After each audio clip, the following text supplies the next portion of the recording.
విశాఖ పెట్టుబడుల సదస్సుకు కట్టుదిట్టమైన భద్రతా ఏర్పాట్లు చేశామని హోంమంత్రి అనిత తెలిపారు. 3500 మంది పోలీసులతో పటిష్ట భద్రత చేపట్టామని, పెట్టుబడుల సదస్సుకు వచ్చే ప్రతి వీఐపీ రక్షణ బాధ్యత తమదేనని చెప్పారు. ఇక విశాఖ సదస్సుపై జగన్ బ్యాచ్ విష ప్రచారాన్ని ఉపేక్షించబోమంటున్న హోంమంత్రి అనితతో మా ప్రతినిధి సత్య ఫేస్ టు ఫేస్. రాష్ట్రంలో ఎంతో ప్రతిష్టాత్మకంగా కూటమి సర్కార్ నిర్వహిస్తున్న సిఐఐ సమ్మిట్కి సర్వం సిద్ధమైంది. ప్రస్తుతం దీనిపై మనతో మాట్లాడేందుకు హోంమంత్రి వంగలపూడి అనిత గారు ఉన్నారు. మేడం, ఈ సిఐఐ సమ్మిట్ 2 రోజుల పాటు జరగబోతుంది. ఎటువంటి ఏర్పాట్లు చేశారు? ముఖ్యంగా రీసెంట్గా జరిగిన ఢిల్లీ బ్లాస్ట్ల నేపథ్యంలో ఎలాంటి రక్షణ చర్యలు తీసుకుంటున్నారు డెలిగేట్స్కు భద్రత విషయంలో?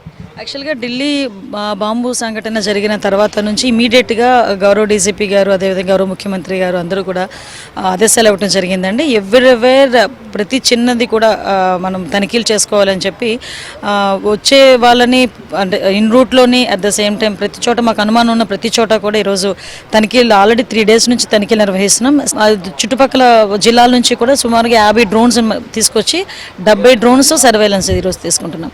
ఎందుకంటే సుమారుగా 10 లక్షల కోట్ల పైన పెట్టుబడులు ఈరోజు రావడానికి కేవలం సిబిఎన్ గారిని చూసి, లోకేష్ గారి పనితనం చూసి, పవన్ కళ్యాణ్ గారిని చూసి ఈరోజు రావటం అనేది నిజంగా చాలా హ్యాపీయెస్ట్ మూమెంట్. ముఖ్యమంత్రి గారు విభజన కష్టాల వల్ల కంటే కూడా గత 5 ఏళ్లలో రాష్ట్రం అనుభవించిన కష్టాలు ఎక్కువని పదే చెప్తూ ఉంటారు. గత 5 ఏళ్లలో వచ్చిన కంపెనీలు, ఇప్పుడు రెన్యూ ఎనర్జీ గతంలో వచ్చింది 82,000 కోట్లు పెట్టుబడి పెడతామంటే పీపీపీ అగ్రిమెంట్లు రద్దు చేయడం వల్ల వెళ్ళిపోయారు. తర్వాత సాఫ్ట్ బ్యాంకు, జపాన్ బ్యాంక్ కూడా అప్పటి ప్రభుత్వాన్ని తప్పట్టిన పరిస్థితి అయితే ఉంది. కేంద్ర ప్రభుత్వం కూడా వద్దని చెప్పినా అప్పటి ప్రభుత్వం ముందుకెళ్ళింది ఈ అన్నిటి విషయాలు. ఇప్పుడు అవే కంపెనీలు తిరిగి మళ్ళీ రాష్ట్రానికి వస్తున్నాయి. ఎలా చూడాలి? ఇట్లా అంటే ఒక భరోసా కలిగిన నాయకుడు ఉంటే పరిశ్రమలు కూడా ముందుకు వస్తాయండి. ఈరోజు ఇంతకు ముందు పరిస్థితి ఎలా ఉండేదంటే, ఒక కంపెనీ వస్తుంది, ఒక కంపెనీ రావాలి అనుకుంటే వాళ్ళ ప్రతినిధులు వచ్చి ఒక ముఖ్యమంత్రిని కలిసినా, వాళ్ళ కింద స్థాయి వ్యక్తులను కలిసినా ఎంతమంది ఉద్యోగాలు ఇస్తారు అనే కన్నా ఎంత వాటా ఇస్తారని అడిగేవారు చాలామంది.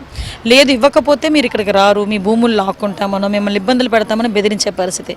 అటువంటి పరిస్థితుల నుంచి ఈరోజు వాళ్ళే ముందుకు వచ్చి సిబిఎన్ గారి ఆధ్వర్యంలో ఈరోజు మేము ముందుకు వచ్చి 82,000 కోట్లు ఒకళ్ళు, 1,00,000 కోట్లు ఒకళ్ళు, అంటే కొన్ని వేల కోట్లు పెట్టుబడి పెట్టడానికి వాళ్ళు స్వయంగా ముందుకు వస్తున్నారంటే సిబిఎన్ గారి మీద ఉన్న నమ్మకం, అదేవిధంగా లోకేష్ గారి పనితీరు, పవన్ కళ్యాణ్ గారి సారథ్యం, ఈ ఎన్డీఏ కూటమి తాలూకా పనితనంతో వాళ్ళు కూడా ఈరోజు ముందుకు వచ్చి పరిశ్రమలు ఏర్పాటు చేసి ఒక యువతకు ఉద్యోగాలు కల్పించేదానికి సిద్ధంగా ఉన్నారు. ఉత్తరాంధ్ర మంత్రిగా ఇక్కడ గూగుల్ వచ్చింది. ఇప్పుడు రీసెంట్గా ఇన్వెస్ట్మెంట్ సమ్మిట్ జరుగుతుంది. అదేవిధంగా ఫ్రాంక్లిన్ టెంపుల్టన్ లాంటి సంస్థలు గత 5 ఏళ్ల వెళ్ళిపోయిన సంస్థలను తిరిగి రప్పించడం ఒకటి. రెండవది, ఉత్తరాంధ్రకు చెందిన మంత్రిగా ఈ ప్రాంతం ముందు నుంచి వెనుకబడిన ప్రాంతంగా ఎక్కువ పేరుంది. అయినప్పటికీ కూడా ఈ ప్రాంతం అభివృద్ధికి ఈ ప్రభుత్వం కట్టుబడి ఉంది. కేవలం ఈ ప్రాంతం కాదు, అన్ని ప్రాంతాలు కూడా అభివృద్ధి చేస్తోంది. ముఖ్యంగా ఈ ప్రాంతం అభివృద్ధి గురించి మీరేం చెప్తారు? నిజంగా ఉత్తరాంధ్రలోని ఉన్న ఇన్ఫ్రాస్ట్రక్చర్ కానీ, ఆ ల్యాండ్కి సంబంధించిన ఇష్యూస్ కానీ ఒకసారి భౌగోళికంగా మనం చూసుకుంటే, ఉత్తరాంధ్రలోని పరిశ్రమలు పెట్టేదానికి సీ కోస్ట్, ఎంత పెద్ద సీ కోస్ట్ అండి ఉత్తరాంధ్రలోని, పరిశ్రమలు పెట్టడానికి ఎంత అనువైన ప్లేస్ అండి, ఇంత సుందరమైన ప్రదేశం అండి.